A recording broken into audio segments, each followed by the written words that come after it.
Types of account.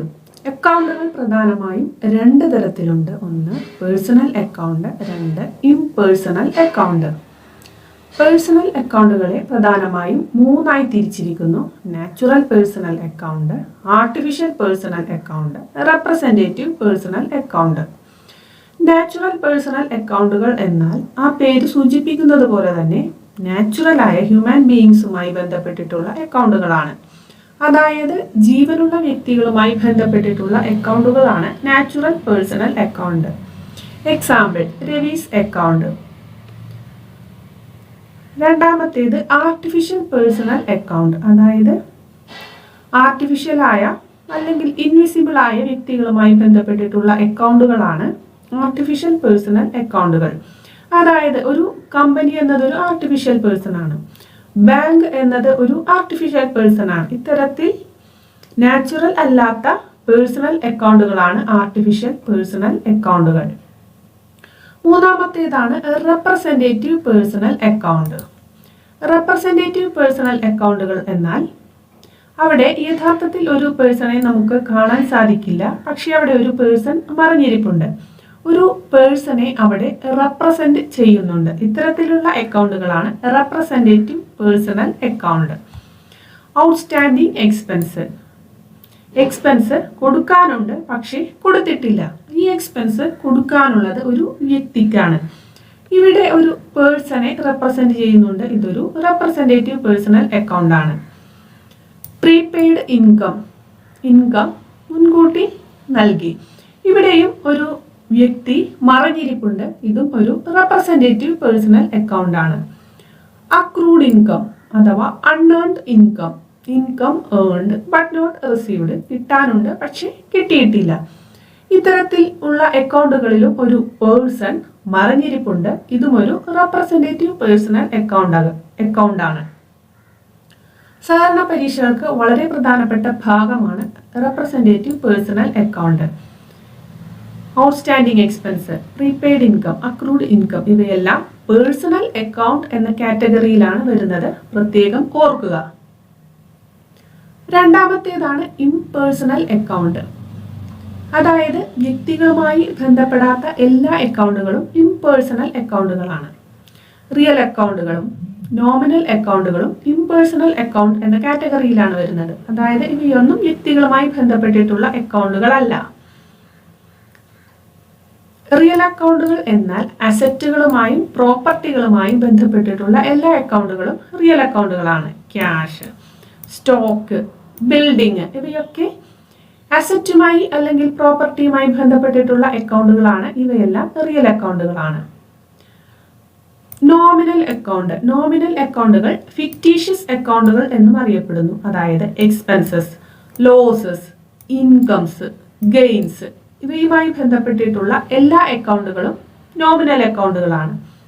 Salary, rent, commission received, sales, purchase ഇവയൊക്കെ nominal account എന്ന കാറ്റഗറിയിലാണ് വരുന്നത്.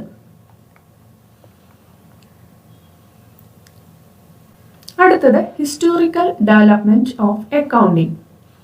അക്കൗണ്ടിങ്ങിന്റെ ഫാദർ എന്നറിയപ്പെടുന്നത് ലൂക്ക പസിയോളിയാണ്. അദ്ദേഹം ഒരു ഇറ്റാലിയൻ മോങ്ക് ആയിരുന്നു. അദ്ദേഹത്തിന്റെ ഫേമസ് ബുക്കാണ് സുമ ഡി അരിത്തമെറ്റിക്ക. ഇത് പബ്ലിഷ് ചെയ്തത് 1494 അടുത്തത് അക്കൗണ്ടിങ് സൈക്കിൾ അല്ലെങ്കിൽ അക്കൗണ്ടിങ് പ്രോസസ്. അക്കൗണ്ടിങ്ങിന് 4 സൈക്കിളുകളുണ്ട്. അതായത് ആദ്യം ട്രാൻസാക്ഷനുകളെ സോഴ്സ് ഡോക്യുമെന്റിൽ നിന്നും ഐഡന്റിഫൈ ചെയ്യുക. പർച്ചേസ് നടത്തിയാൽ അവിടെ സോഴ്സ് ഡോക്യുമെന്റ് എന്ന് പറയുന്നത് പർച്ചേസ് ഇൻവോയ്സ് ആണ്. അതുപോലെ സെയിൽസ് നടത്തിയാൽ അവിടെ ഒരു സോഴ്സ് ഡോക്യുമെന്റ് എന്ന് പറയുന്നത് സെയിൽസ് ഇൻവോയ്സ് ആണ്. ഇത്തരത്തിലുള്ള സോഴ്സ് ഡോക്യുമെന്റുകളിൽ നിന്നും ട്രാൻസാക്ഷനുകളെ ഐഡന്റിഫൈ ചെയ്യുക. ഇങ്ങനെ ഐഡന്റിഫൈ ചെയ്ത ട്രാൻസാക്ഷനുകളെ അതാത് ജേണൽ പ്രോപ്പറുകളിലും സബ്സിഡറി ബുക്സിലും രേഖപ്പെടുത്തുക. ഇതാണ് രണ്ടാമത്തെ സ്റ്റെപ്പ്. മൂന്നാമത്തെ സ്റ്റെപ്പിൽ ജേണൽ പ്രോപ്പറിലും സബ്സിഡറി ബുക്സിലും രേഖപ്പെടുത്തിയ ട്രാൻസാക്ഷനുകളെ ലെഡ്ജറിലേക്ക് പോസ്റ്റ് ചെയ്യുക. ഈ ലെഡ്ജർ ബാലൻസുകളുടെ സമ്മറി എന്താണ് അത് തയ്യാറാക്കുക. അതിനുശേഷം ട്രയൽ ബാലൻസ്, ഫൈനൽ അക്കൗണ്ട് ഇവ തയ്യാറാക്കുക. അങ്ങനെ സ്ഥാപനത്തിന്റെ ഫിനാൻഷ്യൽ പൊസിഷൻ എന്താണെന്ന് കണക്കാക്കുക. ഇത്രയും സ്റ്റെപ്പുകളാണ് അക്കൗണ്ടിംഗ് സൈക്കിളിനുള്ളത്. ആദ്യം ട്രാൻസാക്ഷനുകളെ ഐഡന്റിഫൈ ചെയ്യുക. ഐഡന്റിഫൈ ചെയ്ത ട്രാൻസാക്ഷനുകളെ ജേണൽ പ്രോപ്പറിലും സബ്സിഡറി ബുക്സിലും രേഖപ്പെടുത്തുക. സബ്സിഡറി ബുക്സിലും ജേണലിലും രേഖപ്പെടുത്തിയ ട്രാൻസാക്ഷനുകളെ ലെഡ്ജറിലേക്ക് പോസ്റ്റ് ചെയ്യുക.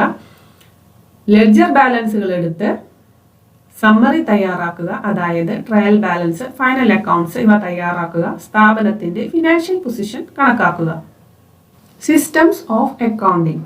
അക്കൗണ്ടിങ്ങിന് രണ്ട് രീതികളുണ്ട്. ഒന്ന് ക്യാഷ് സിസ്റ്റം ഓഫ് അക്കൗണ്ടിംഗ്, രണ്ട് accrual system of accounting.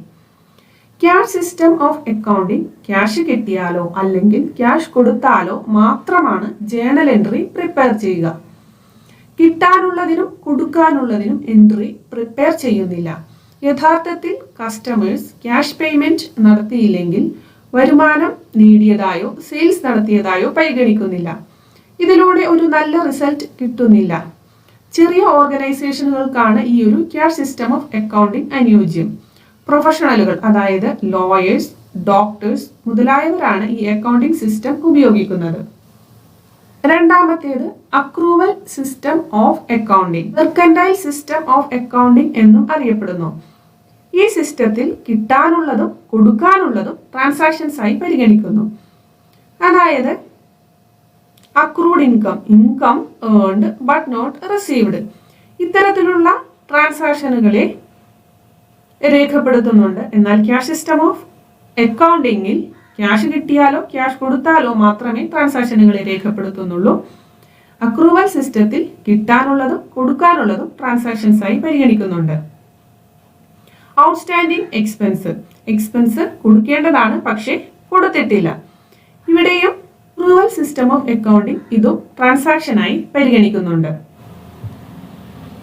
American institute of certified public accountant account നിർവചിച്ചിരിക്കുന്നത് ഇപ്രകാരമാണ്. അക്കൗണ്ടിംഗ് എന്നത് ഒരു കലയാണ്. ഇടപാടുകളെ പണത്തിന്റെ മൂല്യത്തിൽ അർത്ഥപൂർണമായ രീതിയിൽ രേഖപ്പെടുത്തുക, തരംതിരിക്കുക, വിശകലനം ചെയ്യുക, ഇവ മൂലം റിസൾട്ട് വ്യാഖ്യാനിക്കുക. അക്കൗണ്ടിങ്ങിന് 3 ബ്രാഞ്ചസ് ഉണ്ട്. 1 financial accounting, 2 cost accounting, 3 management accounting. ഒന്നാമത്തേത് ഫിനാൻഷ്യൽ അക്കൗണ്ടിങ്. ഫിനാൻഷ്യൽ അക്കൗണ്ടിംഗ് സ്ഥാപനത്തിന്റെ സാമ്പത്തിക സ്ഥിതി തീരുമാനിക്കുന്നു. ഇതാണ് അക്കൗണ്ടിങ്ങിന്റെ യഥാർത്ഥ രൂപം. ഇത് ബഡ്ജറ്റ് തയ്യാറാക്കാൻ സഹായിക്കുന്നു. യഥാർത്ഥത്തിലുള്ള വില മാത്രമാണ് ഫിനാൻഷ്യൽ അക്കൗണ്ടിങ്ങിൽ രേഖപ്പെടുത്തുന്നത്. ടോപ്പ് ലെവൽ മാനേജ്മെന്റ് ആണ് ഈ ഒരു അക്കൗണ്ടിംഗ് കൂടുതലായി ഉപയോഗിക്കുന്നത്. രണ്ടാമത്തേത് കോസ്റ്റ് അക്കൗണ്ടിങ്. കോസ്റ്റ് അക്കൗണ്ടിങ് വില രേഖപ്പെടുത്തുന്നു. ഒരു യൂണിറ്റ് പ്രൊഡ്യൂസ് ചെയ്യാൻ ആവശ്യമായ എക്സ്പെൻസ് കണക്കാക്കാം. ഒരു യൂണിറ്റിൽ നിന്നുള്ള ലാഭവും കണക്കാക്കാം. ഒരു യൂണിറ്റിന്റെ വില നിർണ്ണയിക്കാൻ കോസ്റ്റ് അക്കൗണ്ടിംഗ് സഹായിക്കുന്നു.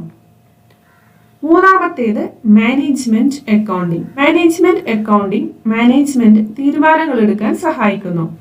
ഫിനാൻഷ്യൽ അക്കൗണ്ടിംഗ്, കോസ്റ്റ് അക്കൗണ്ടിംഗ് എന്നിവയുടെ ഒരു സംയുക്ത രൂപമാണ് മാനേജ്മെന്റ് അക്കൗണ്ടിംഗ്.